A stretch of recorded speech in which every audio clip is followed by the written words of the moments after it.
एक शिकारी पूरा दिन जंगल में इधर उधर भटकता रहा, लेकिन उसे कहीं भी कोई शिकार नजर नहीं आया। थककर वो एक पेड़ की छाया में बैठ गया और आराम करने लगा। तभी उसकी नजर ऊपर शाख पर बैठी एक फाख्ता पर पड़ी। शिकारी की आंखों में चमक आ गई। उसने तुरंत अपनी तीर कमान निकाली और फाख्ता पर निशाना साध लिया। फाख्ता ने नीचे देखा तो उसे शिकारी तीर ताने खड़ा दिखाई दिया।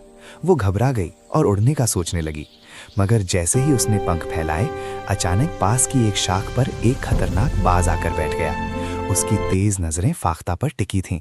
वो इंतजार कर रहा था कि फाख्ता जरा भी हिले और वो झपट्टा मारकर उसे पकड़ ले। अब फाख्ता बुरी तरह फंस चुकी थी। नीचे शिकारी का तीर उसकी तरफ तना हुआ था और ऊपर बाज उसके उड़ने का इंतजार कर रहा था। उसे अपनी मौत साफ नजर आने लगी। बेबस होकर उसने आसमान की तरफ देखा और बोली, ऐ खुदा, अगर मैं उड़ूं तो बाज मुझे पकड़ लेगा और अगर यहीं बैठी रहूं तो शिकारी मुझे मार देगा। अब तेरे सिवा मुझे कोई नहीं बचा सकता, मेरी मदद कर। जैसे ही शिकारी ने तीर चलाने के लिए डोर खींची, तभी झाड़ियों में से एक जहरीला सांप निकल कर आया और उसने शिकारी के पैर पर डस लिया। शिकारी दर्द से चीख उठा। उसका निशाना बिगड़ गया और तीर हाथ से छूट गया। वो तीर सीधे ऊपर बैठे बाज को लगा। बाज तड़पता हुआ जमीन पर गिर पड़ा।